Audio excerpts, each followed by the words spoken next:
Well, good morning, good afternoon, good evening, wherever you are in the world. It's Dr. Jan Fortman, Dr. Janice Hooker Fortman, with Relationship Matters TV. I hope everyone is having a beautifully blessed morning, afternoon, evening, or even in the middle of the night. Because I know if you're in the UK, it is 1 a.m. So I hope that we can keep you up because we try and give you value at every episode. Well, usually I am on my soapbox, but thankfully I don't have to be on my soapbox.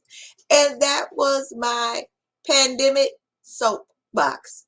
That was my COVID-19 soapbox, where I was urging everyone to either wear a mask or get vaccinated because I missed being with people and I missed hugging people and just being around people and enjoying people. Well, I can hopefully throw that soapbox away because we still have a little bit, but we don't have a lot of COVID. And I was able to go on a cruise that had been canceled twice because of COVID. And fortunately, there were no incidents on that huge ship of people with COVID. And that last night, we applauded because they made an announcement, not one person. So I'm thankful. And I thank all of you who listened, who wore their masks, but still wearing their masks, who got their vaccines, and who are just being careful. So I thank you. I have to find another soapbox. Well, let's talk about who we have on the show today. Mothers, moms, grandmoms, stay tuned. And if you know of mothers, and I know you do, tell them to come on to Relationship Matters TV because there's going to be a lot of value. We are going to talk about motherhood. I cannot wait. So let me tell you who I have. Her name is Regan Barnes. She is the host of the Purpose-Filled Life and founder and creator of the nonprofit organization known as Momivate. Momivate. This organization seeks to activate the maternal forces of moms, cultivate their maternal instincts to meet the needs of modern day motherhood. And we're going to talk about modern day motherhood. And she elevates the respect given to the role of motherhood. So if you are a mom, you should definitely join us and call other moms that you know. She is happily married to Ted. They are raising 8 children, 8, ages 2 to 20 in Utah. She is blessed to have her own mother living with her. She readily gives credit to her Father in heaven for fueling the ideas that promote and advocate for motherhood. And that is the foundation of Momivate. So I'm going to bring her on so you can meet Regan Barnes. Hi, Well, Regan.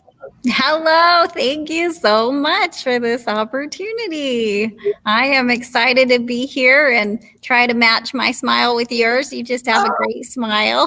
thank you. So do you. I am so excited about you coming on because this is something that needs to be talked about, you know, mothers. And I'd like to let my audience know that the last Thursday of the month, we will always focus on motherhood, mother-daughter relationships, mother-grandmother relationships, and all things that have to do with motherhood. So I'm going to start off, Regan. I have a bunch of questions that I want to ask you.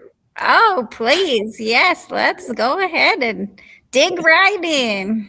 So tell me, why did you decide to focus on motherhood? Oh, yeah. So this comes from my personal background. I grew up as the daughter of a single mother. My mom had 5 kids, all with the same dad, but he left. And this is, the 70s, 80s. This is when there wasn't a lot you could do about that. Thankfully, since then, if the father leaves a family, they garnish his wages or they figure out a way to still make him responsible. But back in those days, it just didn't happen that way. So she really was left abandoned, basically. And she calls him a good sperm donor. She was always happy about having the 5 kids, and she never treated us like we were a burden by any means. But she often lamented the fact that she couldn't be a mom. Physically, right? She had born 5 kids, so she was a mom in that sense. But because she had to exit the home when she didn't want to, and she had to be the person bringing in the bacon, so to speak, then she really felt robbed of her opportunity to raise us. And that's all she had wanted to do. That's why she had 5 kids, because motherhood to her was a career choice, so to speak. And so when my dad didn't keep up his end of the deal, that put a lot of burden on her, and that she just was always sad. And so, kind of in honor, I think, of her, that is why I thought, as I was growing up, and so I graduated from high school in 1993, and women were just making wonderful, shattering that glass ceiling, wonderful strides in terms of our opportunities. And so and I had done really well in high school. I got scholarships to go to college, and I did. I pursued my bachelor's degree and received that from Indiana University. But in the back of my mind, I was always thinking, I'm going to be a mom once I have that chance. And so luckily, the man that I chose to marry was agreeable to that. He has supported it. Eight. And it was a big deal to choose to trust somebody after having seen how my mom had gotten treated poorly by the man she thought would help her in that sense. That was a big deal for me to choose to trust the man I married. But he's wonderful, and he's as dedicated to motherhood as I am, which he shows by being willing to be the main bringer home of the funds. He says, I earn the money, you spend it.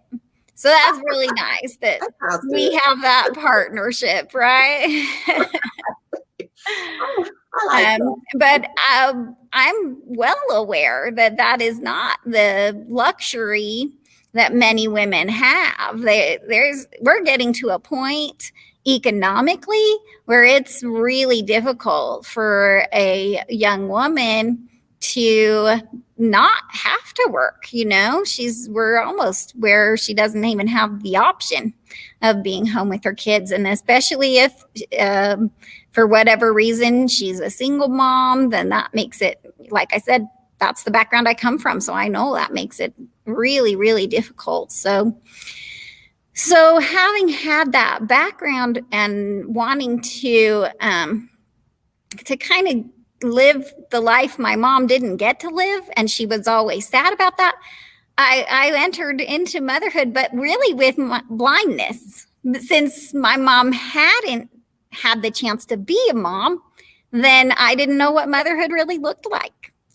And, it seemed kind of instinctive to some extent that you just give birth and then somehow you raise that baby, right? But my college educated brain needed some more direction than that. And I also noticed that quite a few of the messages coming from society were conflicting messages, like maybe you don't need to breastfeed, or maybe you don't need to answer your baby's cries, or maybe you don't need to, I don't know, whatever, be with your child for very many hours a day, or the various things. And I just was like, well, let's figure this out, because I'm basically producing another human being, and I want that human being to be a good person, like contributing to society in positive ways. And that's what society is, really. When it comes right down to it, it's a collection of children who have grown up. And the world that they experience is largely created by me during those, especially those first 5 years. I can put a lot of ideas into their heads. I can help them see the world as either a good place or a scary place, or whatever it is that I give them. And and so just realizing all of that made me take it on as a profession, so to speak. So, okay, so let me ask you now, you said that, your mom, she was a single mother and she raised five children. And I saw where you said you started a blog where you said, and you called it the Clueless Mama. So what I want to, and you said motherhood did not come naturally to you. So how did you learn, since you saw how what happened with your mom? How did you learn to be a good mother? Well, I suppose the jury is still out. My children, my oldest is 21, and I am very proud of him, pleased. He's a college student. He's also taken 2 years of his life to be a missionary in a foreign land. I have another son who's a missionary right now over in Africa. And then I have girls who are twins, and they're just finishing up high school. And then I took 5 years off of bearing children. Obviously, you don't take 5 years off of motherhood, but I didn't have a pregnancy for another 5 years. And then I went on and had 4 more kids. I just wanted to make good use of my, childbearing years.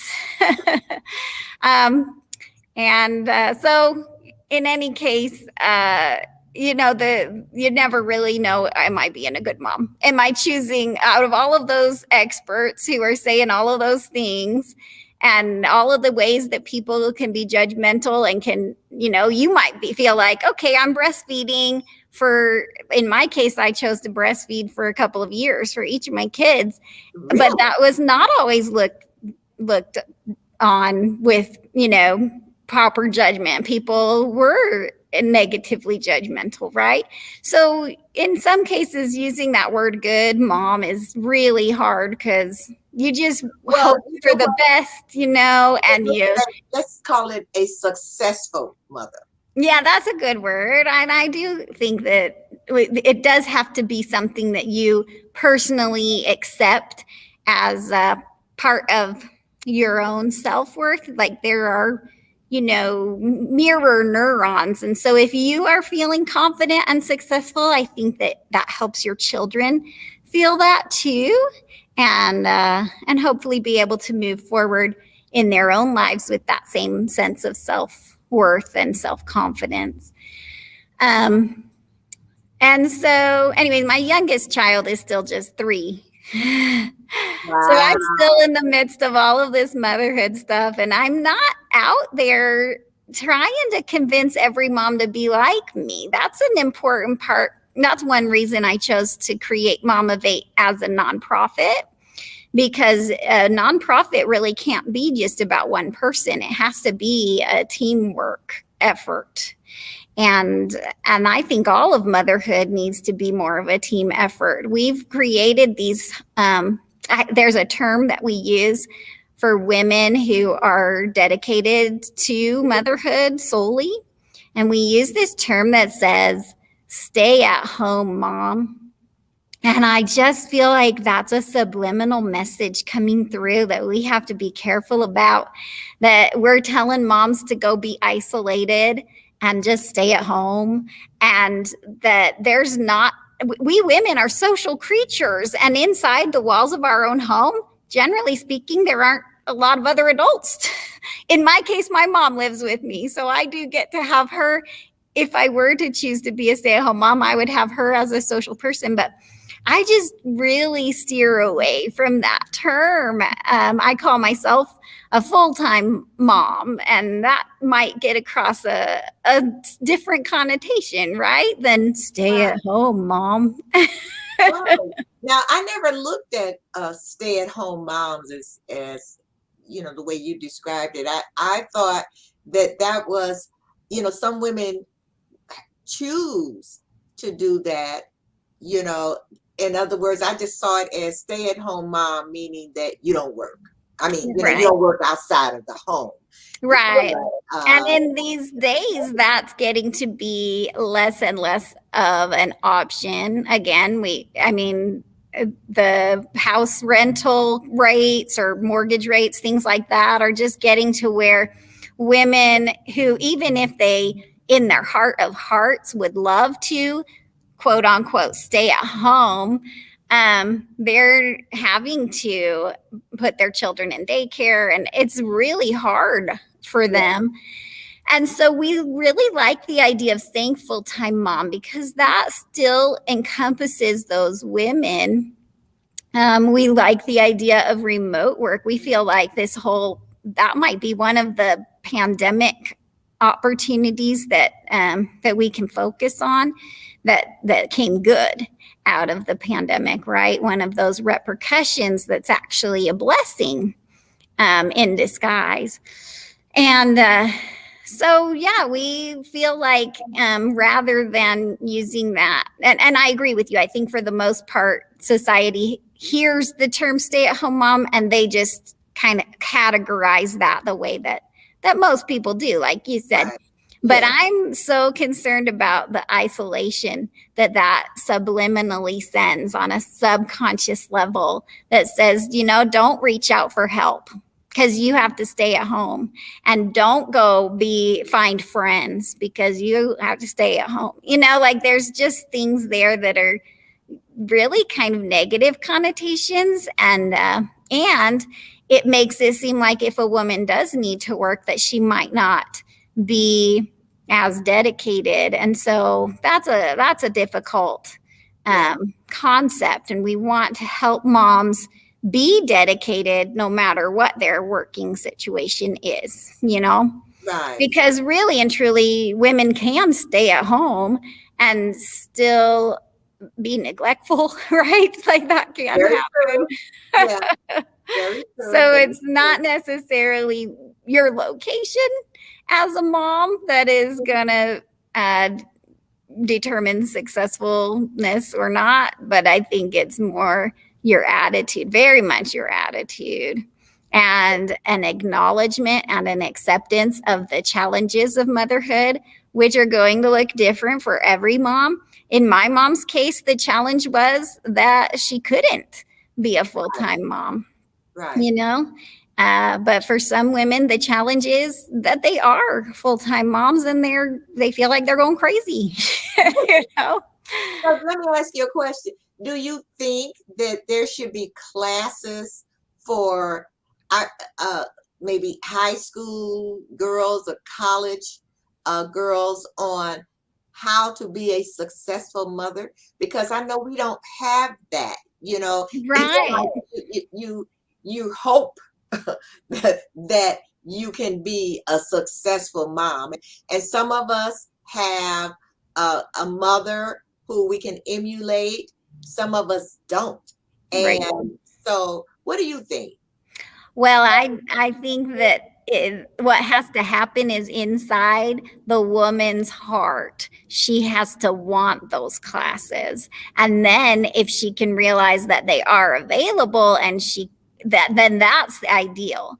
But you know how sometimes with schooling with our kids for instance, we tell them you have to go learn algebra and they think, "Ugh, when will I ever use that?" Mhm, mhm, yeah, The best kind of education will come when a child or young adult, young woman realizes she needs it and then seeks it out. And so Momivate is here with a lot of good information. Mindset, I think, is even more powerful. If we can teach mindset and principles, then that mom, that kind of gives her wings, so to speak. And as you mentioned, sometimes we don't have an example to look at. And, in a lot of ways, that was my situation. Having grown up, my mom was just gone. She worked 3 jobs. And I kind of say there's no such thing as a single parent home because once one parent leaves, then the other parent has to be gone all the time too. And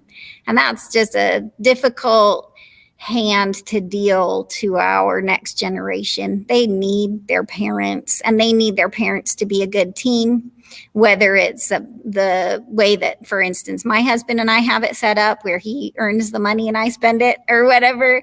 That teamwork is the kids need that. And so if we can help by teaching relationships principles, and that's why I'm so excited to know about you and have this opportunity to chit chat with you about relationships and how essential they are. And there's all different kinds of relationships, right? We need, definitely. first and foremost, we need a good relationship with our higher being. We need to acknowledge that he exists, whether we call him God or Heavenly Father, or, some people just use a real general universe idea. But realizing that there is a creator in it, in my case, I do see him as a father, a loving God. And so that's been a beautiful relationship for me personally to develop and include in my mothering. I actually also believe that he has a wife and that somewhere up there is a heavenly mother too. And so for me, that's been a beautiful concept to consider, and that they are a team helping me through my mortal journey. Um, and then my relationship with my husband is really critical in my success as a mom.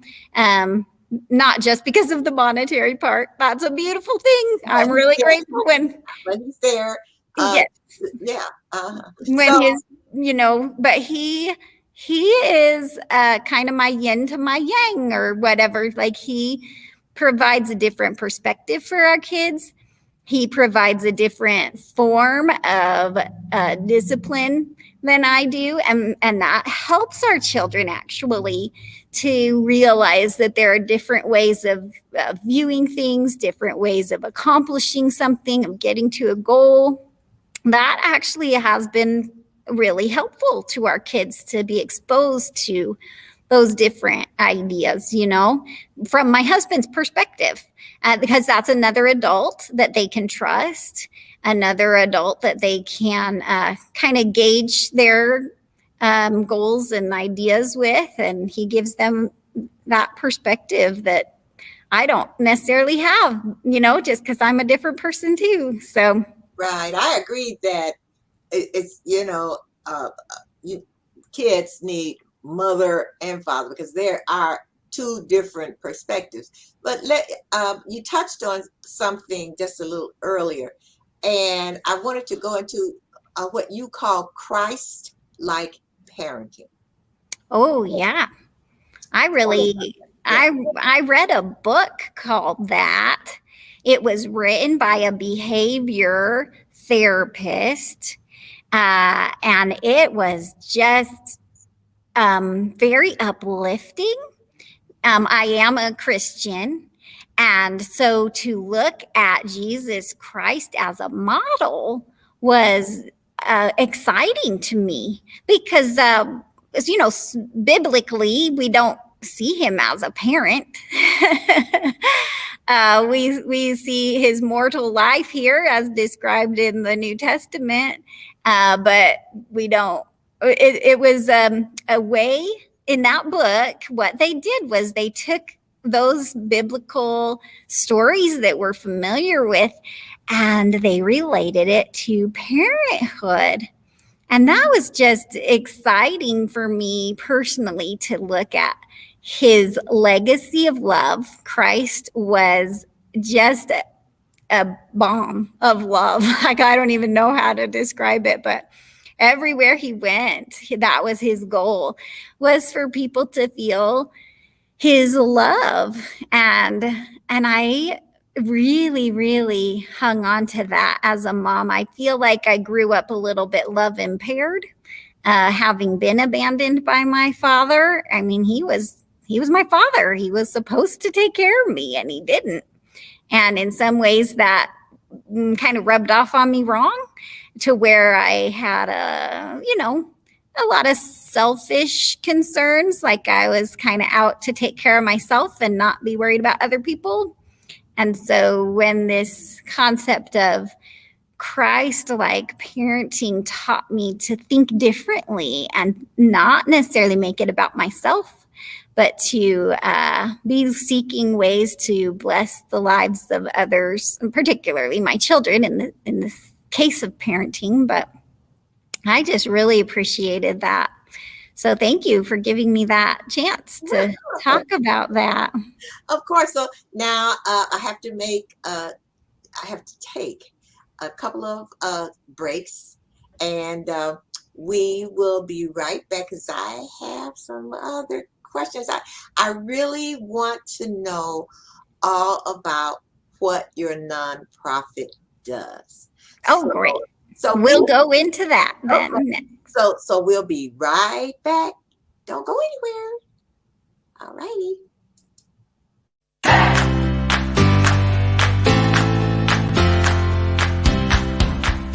Teresa Pushkar is a communications dynamo. A one-of-a-kind author and edutainer, she weaves her potent message on the power of present moment living into everything she does. With a history as audiobook producer and the director of coaching programs at the motivational book publishing leader Nightingale Conant, she was graced to co-create programs with such wealth-building luminaries as Brian Tracy, Jay Abraham, and Robert Kiyosaki. Teresa is my audio producer. She worked with me on The Missing Secret. She wrote the workbook for The Missing Secret. She sat behind the studio screen, almost like this gemstone who was just radiating this loving energy. And every time I'd look up from my reading and look up from the mic, I'd look out over there and there's her smiling face. And I so loved working with her that I said, I'm going to record another program. Can you come and be the radiating gemstone again? It took less than 10 days. We had 3 strategy sessions. She came up with an outline, and then we went into the recording studio. She had all these questions and she just interviewed me. We walked out of there with 8 hours of usable audio. That is like a 300 to 400 page book.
Hi, we are back with Regan of Momivate, and we are going to talk about Momivate because I want to know all about it. So, Regan, tell us.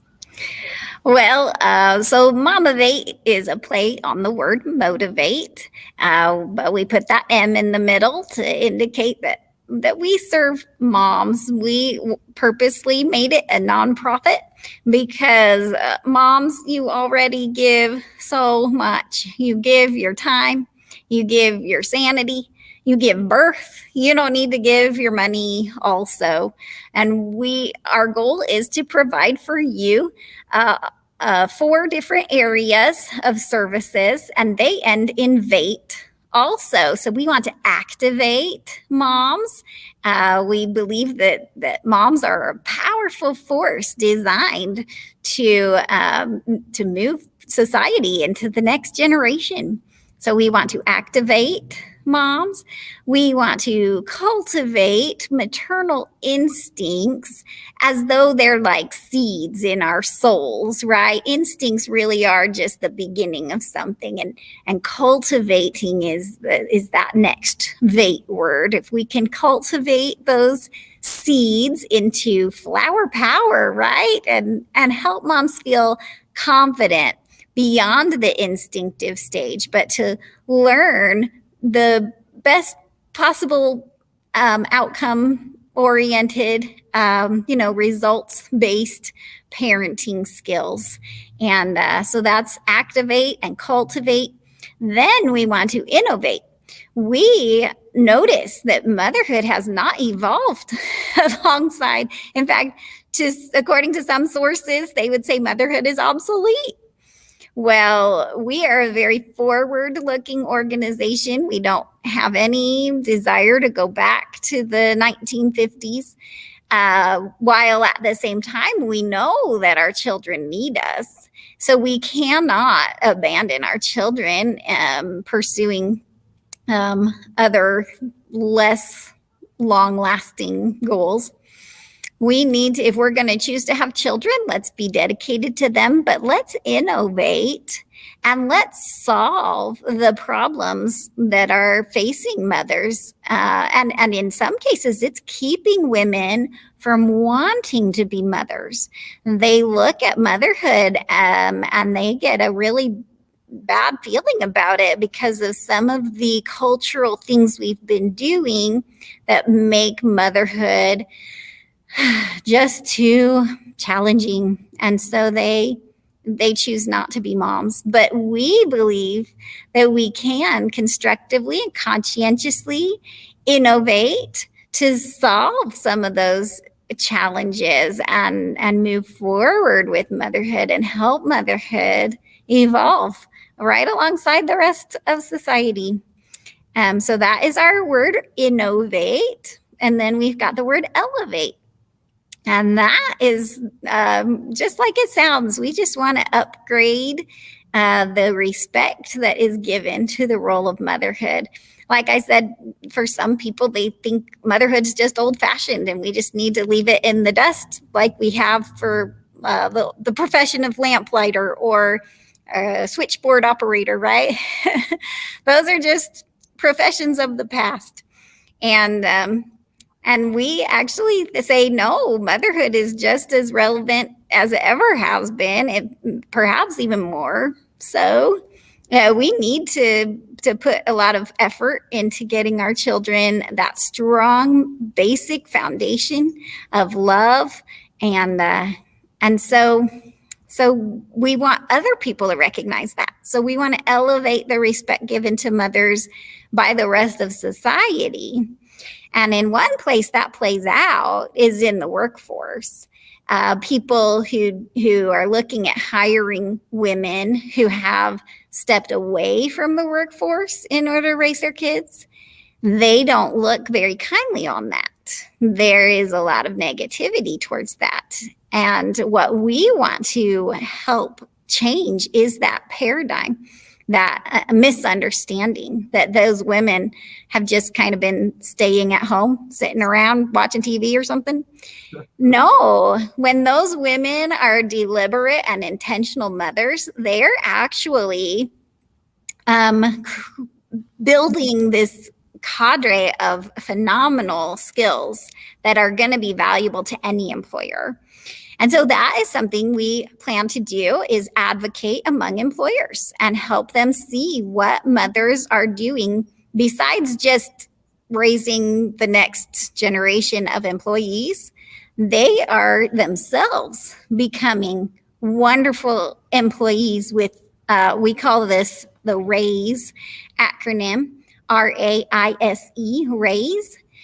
And these are, again, the R is for relationships, the A is for atmosphere. And think about this from an employer's perspective. These women have these phenomenal skills of good relationships and building a good atmosphere in the workplace.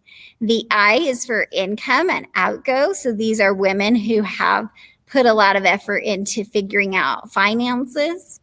The S in RAISE is for systems and schedules, which, that's in the case of motherhood, that's a lot of, figuring out chores and screen time and those kinds of systems and schedules in the home. But that obviously translates into the workplace, and that as a mother has been doing all of those home management things, she's going to bring those skills into the workforce. And then the E in RAISE is for energy. So these are skills that sound like physical because they're eating and exercise and sleep, but those are the skills that influence our mental health. And if you talk to employers these days, they are running into so many mental health issues among their employees. And that is something that moms can address, those issues and problems. It requires a lot of repetition, and kids need that. They just need to hear it from mom over and over and over. All of those things about nutrition, about getting to bed on time, and if the mom isn't available to help with those things, then the kids are missing out. And moms need to embrace that repetition as just part of motherhood. I always say to myself, because there's that phrase, if I've said it 1,000 times, but that's the 1,000 times. If that's what it takes for them to learn it, then I'm willing. I'll commit to those 1,000 times. And it's taught me so much patience. And think about, if a world is full of people who have been practicing patience, that's going to be a better world, right? And when our children see us practicing patience, they mirror that. And that's a critical thing that is kind of a missing link going on when moms don't have the time to do all of that repeating, because they're trying to, I think about it, my life seems luxurious in a lot of ways.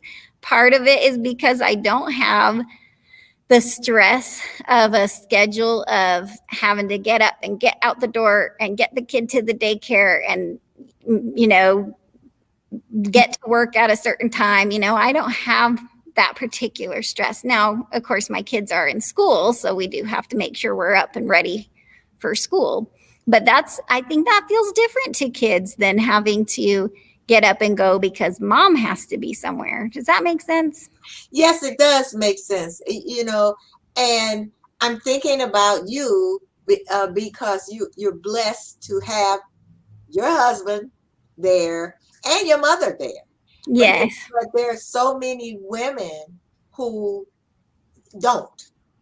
Well, and that's part of what Momivate is interested in fixing. And there's going to be different ways to address that, right? So that fits in under our innovate. And I would love, can I just invite people to come to our website? Yeah. Wait a minute now. I have it here.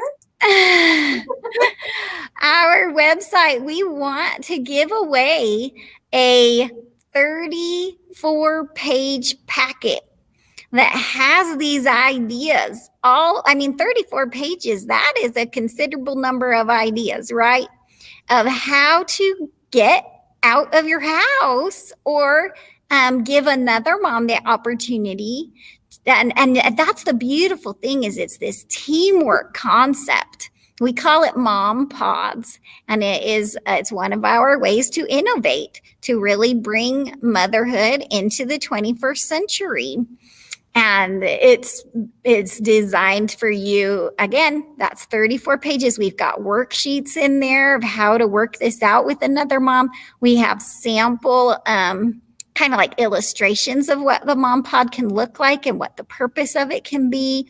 But it's this essentially a team that you create with one or two other moms. We don't think it's going to be as useful if you get to a bigger group than 3 moms. But if there's 1 or 2 other moms that you can work with and build this mom pod where each of you takes turns getting to do something, whether it's self-care, because that's as over these couple of last few years, as self-care has become such a buzzword, I can just see moms rolling their eyes and saying, when do I get self-care? I'm in charge of all these little beings and they rely on me and I just don't get it. When do I get to do this? And so this mom pod time frame can be that. It can be the opportunity for self-care, and it can be a hobby. If you just need a hobby for your mental health, please set up this mom pod and the beautiful thing about it is it's not just about you then.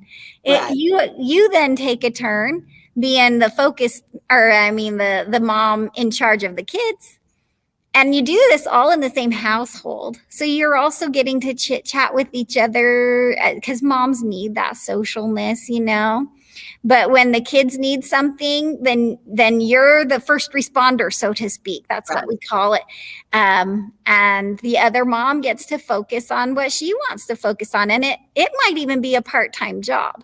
Now that we're getting to where remote work is more possible and accessible, that mom might bring her laptop over and get some work done while you are being in charge of the kids. But if you do that in your own home, that's what we recommend, is that when you are the kids' mom, you host the mom pod at your house, because then you can be doing laundry, you can be fixing meals, all the things that moms need time to do, but we don't always have time. But the kids in general, the kids play nicely together. You even set up a script of how to handle things if the kids aren't getting along. And the beautiful thing about coming up with that script together as a mom pod is you trust what that other mom is going to say. If your child hits someone when the other mom is in charge, you know that mom has agreed to this script of how to handle the hitting, and that she's not going to do something that's uncomfortable for you. One time, a trust factor there. Exactly. And it doesn't cost anything. So there's no expenses as if you were going to go put your children into daycare. There's going to be far fewer germs than a daycare is, right? True. There's going to be a lot more flexibility. Like for a breastfeeding mom, she's going to feel like, okay, well, I'm just in the next room. So if my mom pod friend really feels like your baby just needs to nurse, then she can just bring the baby to me and it's no big deal. But in the meantime, I've gotten to have some time to myself and not feel like life is overwhelming, which motherhood can be. And I've been there, and so I know it. So, I wanted to ask you this quickly. A question came in is, now, how do you advocate with employers? Because you're talking about all the skills that mothers have.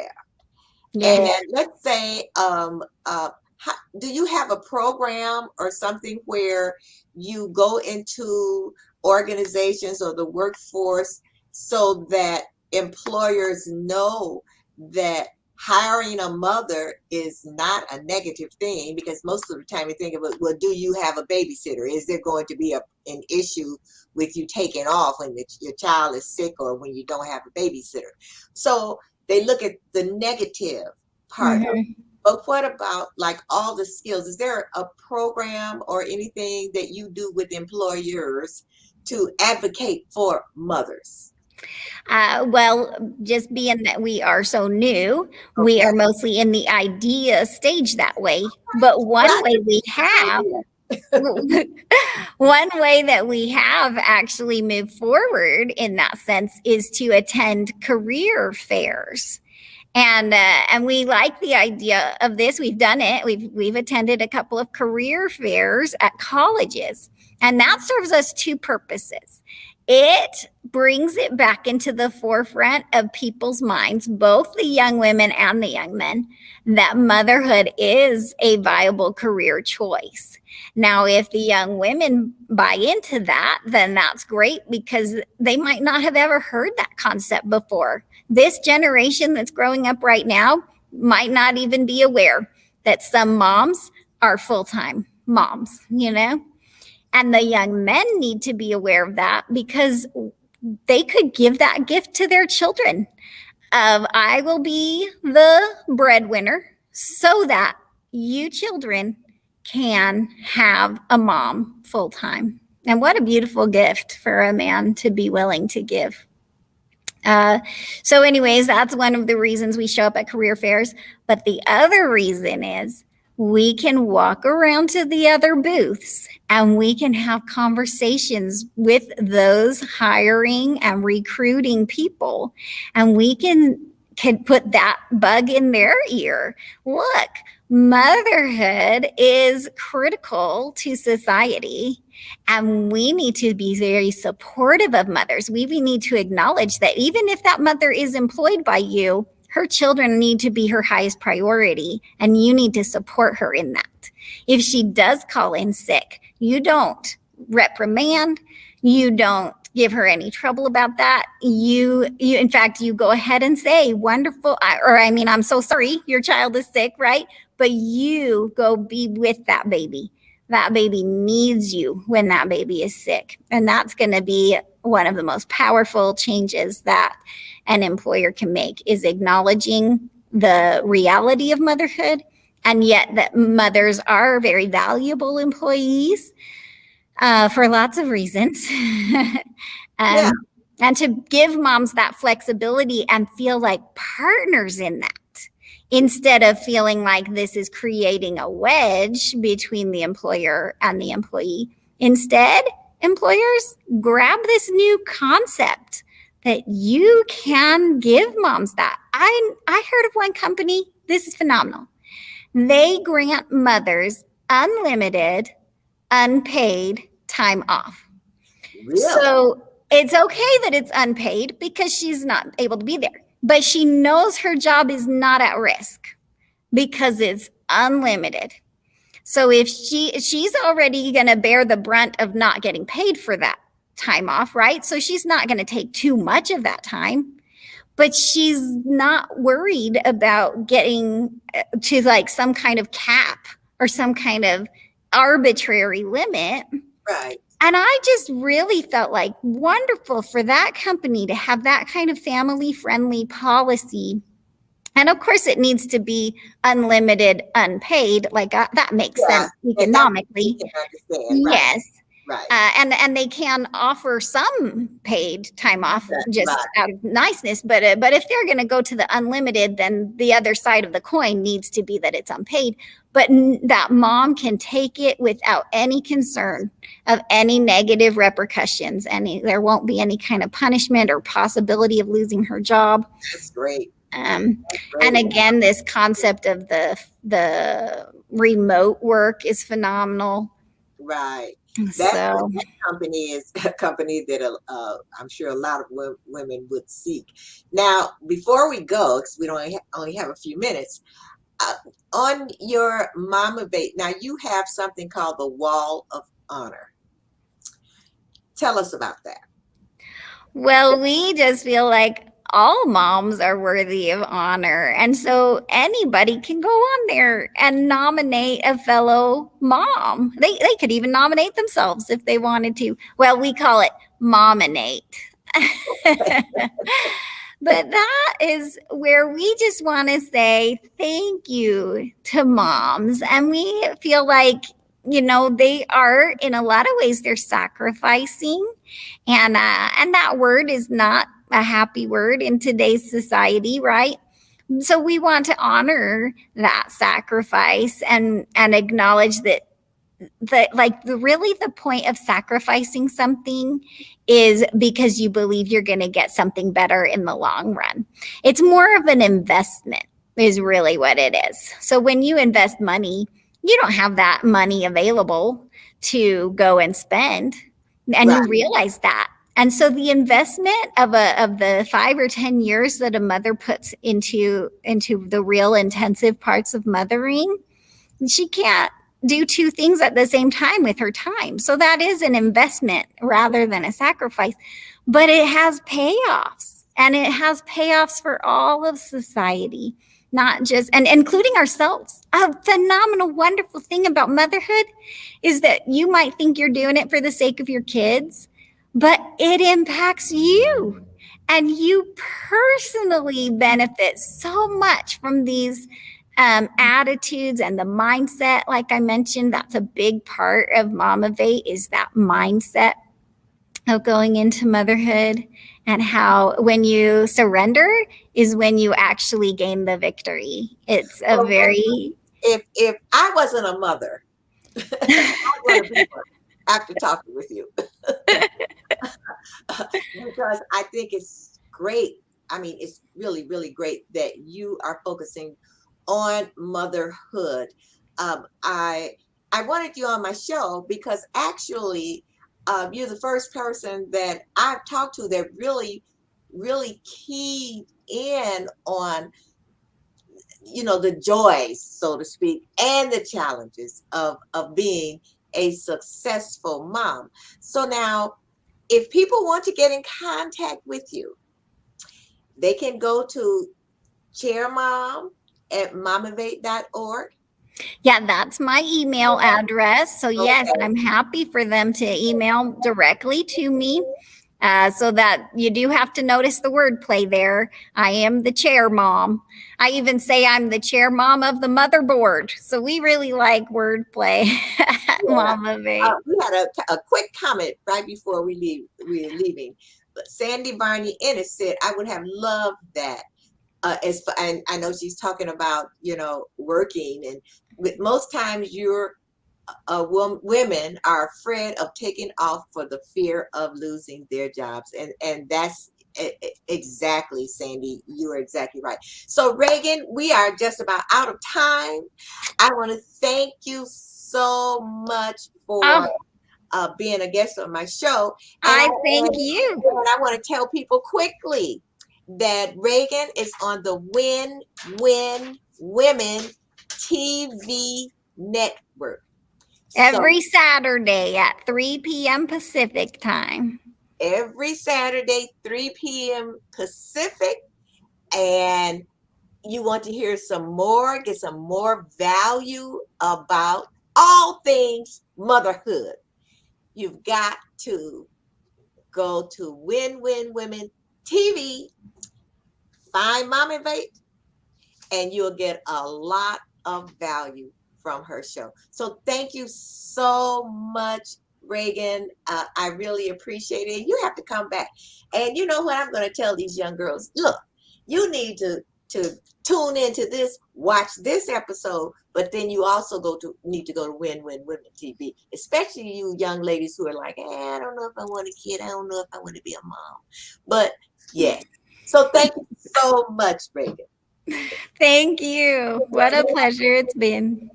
Yes, it has been. So you have a beautiful, blessed rest of your evening. Bye-bye. Wow, this has been great. This has been great. I have learned so much from Regan, and just a lot of things that I didn't even think about as far as motherhood is concerned. But before we go, just gotta go to another promo before I get out of here.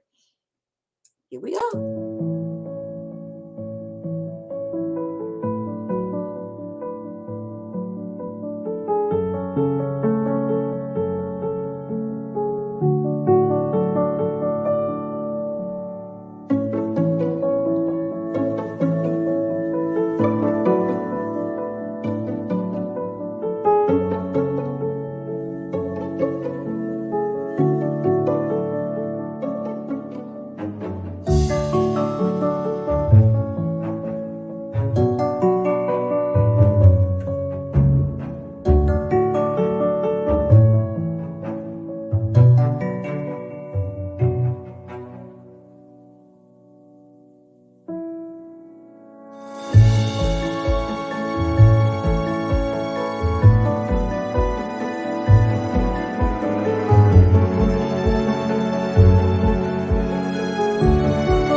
Now, if you would like to be a guest on the show, just submit a headshot and a brief bio to relationshipmatterstv@gmail.com.